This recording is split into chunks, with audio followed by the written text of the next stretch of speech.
معزز سامعین، SIR کے تعلق سے کچھ تفصیلات پیش کر رہا ہوں۔ بہت سے لوگ پریشان ہیں، پوچھتے ہیں، معلوم کرتے ہیں کہ SIR کیا ہے، اس کے مقاصد کیا ہیں اور اس عمل سے خدشات کیا ہیں۔ تو کئی نقطوں میں نمبر وار ترتیب وار ہم تفصیل پیش کر رہے ہیں۔ سب سے پہلے نمبر پر آپ جانیے کہ SIR کا مطلب کیا ہے۔ تو دیکھیے، SIR یہ شارٹ کٹ ہے، مخفف ہے اسپیشل انٹینسیو ریویژن کا، جس کا مطلب ہوتا ہے انتخابی فہرستوں کا خصوصی گہرائی سے نظر ثانی کا عمل انجام دینا، جو انتخابی commission of India, election commission of India کی جانب سے بنایا گیا ہے۔ نمبر 2، یہ ایک خاص انتخابی فہرست کی جانچ اور صفائی کا عمل ہے، جس کا مقصد موجودہ انتخابی فہرستوں کو درست اور اپڈیٹ کرنا ہوتا ہے۔ اب آئیے آپ کو بتاؤں کہ SIR کیا ہے اور یہ حقیقی طور پر کیا کر رہا ہے۔ نمبر 1، اس عمل کے تحت انتخابی رجسٹریشن کی فہرستوں میں گھر گھر جا کر ان افراد کو شمار کیا جاتا ہے جو ووٹ ڈالنے کے اہل ہوتے ہیں۔ نمبر 2، یہ اس لیے کیا جاتا ہے تاکہ کسی اہل شہری کو خارج نہ کیا جائے۔ نمبر 3، اور تاکہ کسی غیر اہل کو شامل نہ ہونے دیا جائے۔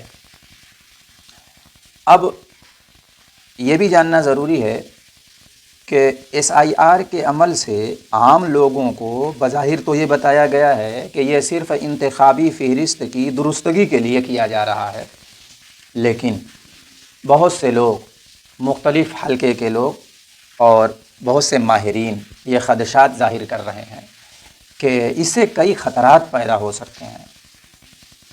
شہریت پر سوال اٹھنا مثلا، کہ اگر کسی کے پاس پرانے یا مکمل کاغذات نہ ہوں تو اس کا نام ووٹر لسٹ سے خارج ہو سکتا ہے۔ بعد میں یہ بات آپ کی شہریت مشکوک ہے کے طور پر استعمال کی جا سکتی ہے، جیسا کہ NRC کے وقت خدشہ ظاہر کیا گیا تھا۔ اچھا، غلطی یا جانبداری کا بھی امکان ہے۔ یہ گھر گھر جا کر انتخابی افسران جو اندراج کریں گے تو ان سے انسانی غلطی یا تعصب کا بھی امکان ہے۔ کوئی اہل شخص بھی غیر ارادی طور پر ووٹر لسٹ سے کٹ بھی سکتا ہے، اس کا نام خارج بھی ہو سکتا ہے۔ اچھا، غریب اور کمزور طبقے پر دباؤ بہی معنی ہو سکتا ہے کہ دیہات وغیرہ کے علاقوں کے جو غریب افراد ہیں، مزدور ہیں، بزرگ یا عورتیں جن کے پاس کاغذات کم ہیں، وہ بہت زیادہ متاثر اس سے ہو سکتے ہیں۔ ان کو اپنی شہریت اور ووٹنگ کا حق ثابت کرنے میں بڑی مشقت ہوگی، بڑی دشواری ہوگی۔ ظاہر ہے جو بیچارے مزدور ہیں، غریب ہیں، وہ تو اپنے نان شبینہ کے لیے، کھانے پینے کے اشیاء کی فراہمی کے لیے پریشان رہتے ہیں۔ وہ اتنے کاغذات کہاں سے بنوا پائیں گے اور ان کے پاس کہاں اتنا زیادہ اہتمام ہوتا ہے کاغذات کا۔ وہ بہت زیادہ متاثر ہوں گے، پریشان ہوں گے، اور قانونی پیچیدگیاں اور عدالت کا بھی چکر لگانا پڑ سکتا ہے۔ ظاہر ہے اگر کسی کا نام ووٹر لسٹ سے ہٹ جائے گا، کٹ جائے گا، تو اسے ثابت کرنے کے لیے فارم بھرنے، ثبوت دینے، اپیل کرنے وغیرہ کی ضرورت پڑے گی، تو اس سے لوگوں پر مالی دباؤ پڑے گا، ذہنی دباؤ پڑے گا، بہت پریشان ہوں گے۔ اور سیاسی طور پر بھی استعمال کیا جا سکتا ہے۔ بہت سے ناقدین کا کہنا ہے، سوشل میڈیا پہ بھی لوگ کہہ رہے ہیں کہ یہ عمل مخصوص برادریوں کو نشانہ بنانے یا کمزور کرنے کے لیے سیاسی طور پر بھی استعمال ہو سکتا ہے۔ مثلا کچھ علاقوں میں خاص طبقے کے ووٹ کم کرنے کے لیے یہ ہتھیار بھی بن سکتا ہے۔ یہ خدشات لوگ ظاہر کر رہے ہیں۔ نمبر 2، انتخابی کمیشن کا موقف۔ وہ تو کہتا ہے کہ SIR صرف ووٹر لسٹ کی درستگی ہے، اس کا تعلق شہریت سے نہیں ہے، لیکن حقیقت یہ ہے کہ جب شہریوں سے بار بار ثبوت مانگے جائیں تو اس میں NRC جیسا خوف پیدا ہوگا کہ نہیں ہوگا؟ یہ لاؤ، وہ کاغذ لاؤ، یہ لاؤ، یہ نہیں ہے تمہارے پاس، تو NRC جیسے خوف پیدا ہوگا۔ اچھا، اگر کسی وجہ سے کسی کا نام ووٹر لسٹ سے ہٹ گیا تو بہت زیادہ گھبرانے کی ضرورت نہیں ہے۔ ایک قانونی عمل اور اپیل آپ جو ہے اپنے حق میں کر لیں۔ وہ یہ کہ فارم نمبر 6 حاصل کریں۔ یہ فارم نمبر 6 جو ہوتا ہے، یہ نیا ووٹر اندراج یا دوبارہ اندراج کے لیے ہوتا ہے۔ یہ آن لائن پورٹل جو NVSP ہے، یا یہ کہ ووٹر ہیلپ لائن، یا یہ کہ آف لائن جو انتخابی دفتر ہے وہاں جمع کرا سکتے ہیں آپ۔ فارم نمبر 7، اگر کسی غلطی سے نام کاٹ دیا گیا ہو تو اس کے خلاف اپیل کے لیے یہ فارم ہوتا ہے۔ فارم نمبر 8، اگر ووٹر لسٹ میں کوئی غلطی ہو گئی ہو، نام، عمر، پتہ وغیرہ، تو اس کی اصلاح اور درستگی کے لیے یہ فارم نمبر 8 ہوتا ہے۔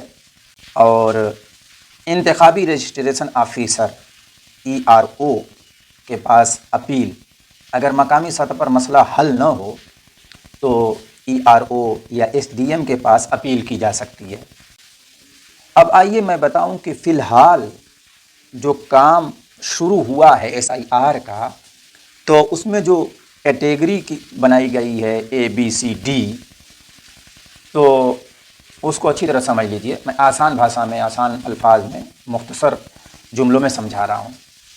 A، ایسے ووٹر جو 1 جولائی 1987 سے پہلے پیدا ہوئے ہیں اور ان کے نام سن 2003 کی ووٹر لسٹ میں بھی درج ہیں، ان کا صرف انومریشن فارم بھرا جائے گا۔ دوبارہ اگر سننا چاہیں سن لیں۔ ایسے ووٹر جو 1 جولائی 1987 سے پہلے پیدا ہوئے ہیں اور ان کا نام سن 2003 کی ووٹر لسٹ میں بھی درج ہیں، تو ان کا صرف انومریشن فارم بھرا جائے گا۔ اس میں کوئی ID پروف وغیرہ دینا نہیں ہوتا ہے، بس آپ کو ایک پاسپورٹ سائز فوٹو دینا ہوگا اور کچھ ڈیٹیل وہ فارم لے کر کے آئیں گے، وہ مانگیں گے معمولی سی، آپ کو ثبوت کے طور پر کوئی ID نہیں دینی ہوگی۔ پریشان یہ بالکل نہ ہو۔ اچھا B، وہ ووٹر جو 1 جولائی 1987 سے پہلے پیدا ہوئے ہیں لیکن ان کے نام 2003 کی ووٹر لسٹ میں نہیں ہیں، تو ایسے لوگوں کا انومریشن فارم بھرنے کے ساتھ ساتھ کوئی بھی ایک ڈاکومنٹ لیا جائے گا، اور جو 11 ڈاکومنٹ جو ہے بیان کیے گئے ہیں۔